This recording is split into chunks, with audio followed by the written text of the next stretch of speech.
Praise be to you, Yahuwah my Elohim.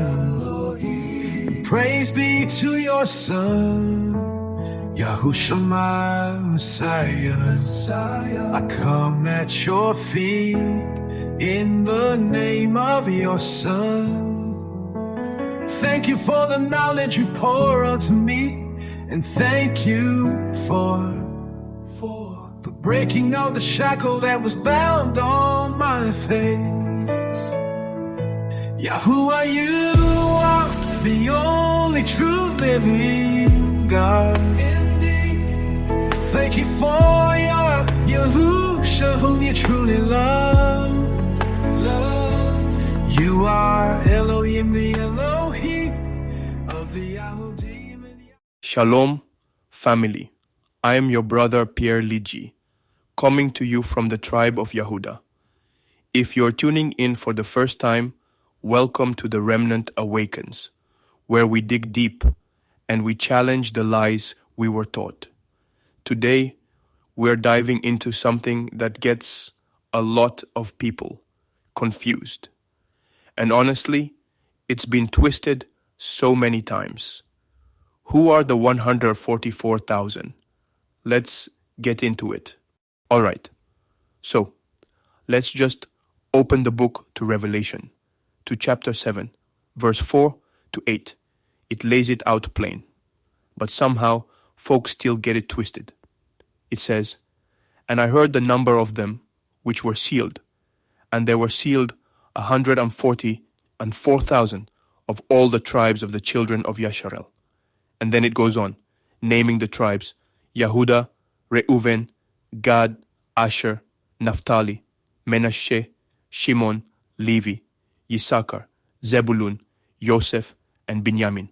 12,000 from each tribe. Now I know some of y'all are thinking, but Pierre, isn't that just symbolic? Isn't that just a spiritual number? But the text is clear, family. It's not talking about some random group. It's not talking about a church or a denomination. It's talking about the literal descendants of the 12 tribes.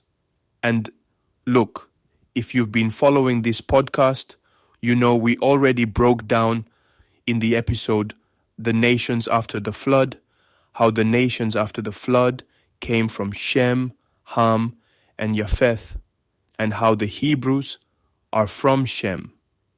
This is a bloodline thing, not just a belief thing. The 144,000 are the sealed ones from the tribes of Yasharel. That's what the book says. And you know, I always gotta say this. Don't just take my word for it. Go read it for yourself. Revelation chapter 7. It's right there. The Most High is not the author of confusion. He's telling us who these people are. And it's not a mystery if you got eyes to see and ears to hear. Now, let's talk about the deception. Because man, the enemy's been working overtime on this one. The Jehovah Witnesses, for example. They took this verse about the 144,000 and made it their own little club, like it's some exclusive VIP section in heaven. They say only 144,000 are gonna be with the Messiah. And the rest, well, you just get to hang out on earth for the tribulation or something. But that's not what the scriptures say. That's not what Revelation says. That's not what the prophets said. It's a lie, family. It's a twisting of the word. And honestly, it's not just them. A lot of churches, a lot of denominations, they spiritualize it. They make it about themselves, and they erase the tribes. They erase the bloodline. They erase the promise. And look, we talked about this before, how the identity of the Hebrews has been stolen, whitewashed, and replaced. This is just another layer of that deception. The enemy doesn't want you to know who you are. He doesn't want you to know you're chosen, you're sealed, you're part of the promise. So, he creates confusion. He creates false doctrines, and he keeps people in the dark. But we're here to shine the light, to expose the lie, and to call the remnant back to the truth. So, what's the real role of the 144,000? They're not some spiritual elite. They're not some untouchable class. They're servants.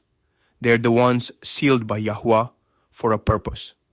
They're the leaders, the forerunners, the ones who stand in the gap during the tribulation.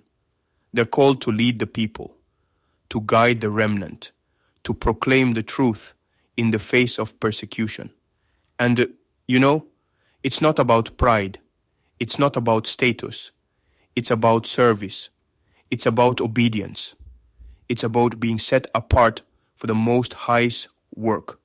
And look, if you go back to the Torah, to the prophets, you see this pattern. Yahuwah always sets apart a remnant, always raises up leaders from among his people to guide, to warn, to prepare. The 144,000 are just the latest in that line. They're not better than anyone else, but they are chosen for a specific task in these last days. And, if you think about it, it's kind of humbling, right? To be called, to be sealed, to be set apart, not for your own glory, but for His. That's what it's all about. But, okay, let's not get it twisted. Revelation chapter 7 doesn't stop at the 144,000. Right after that, in verses 9 to 17, it talks about a great multitude that no one could number, from every nation, tribe, people, and tongue, standing before the throne and before the Lamb. So, it's not just about the tribes. It's not just about the bloodline. The Most High's mercy is wide, family. There's a place for the nations, for the grafted-in believers, for all who cling to the covenant. We talked about this in an episode, how the nations are grafted in, not replacing Yasharel, but joining with us. The great multitude is proof of that. It's not just a Hebrew thing, it's a kingdom thing. The 144,000 are the sealed leaders, but the great multitude is the harvest. That's the beauty of it. The Most High's plan is bigger than any one group. It's about bringing all His children home. And, sometimes people get caught up in the numbers, in the exclusivity, but the book is clear. There's a place for everyone who turns to Yahuwah Elohim, who keeps His commandments, have the faith of Yahushua HaMashiach, and follows Yahusha, the Lamb, wherever he goes. So, what does all this mean for us, right now, today? The 144,000 are not elites. They're not the only ones saved. They're not some secret society. They're servants. They're sealed leaders, set apart to guide the remnant through the tribulation, to stand firm when the world is falling apart.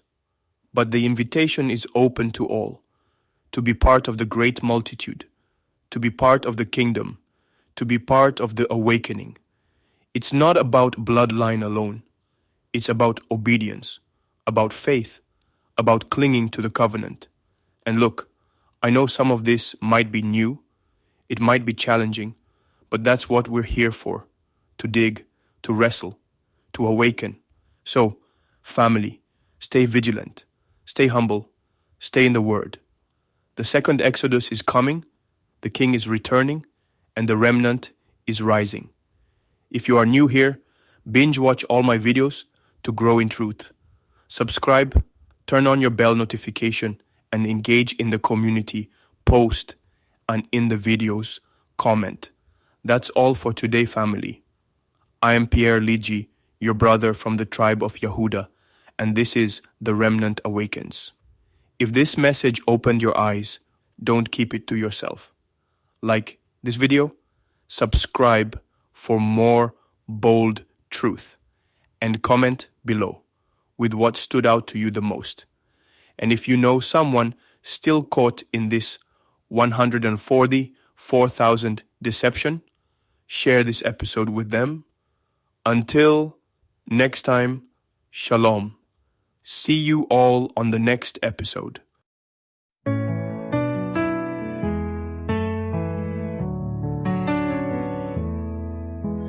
Praise be to you, Yahuwah my Elohim.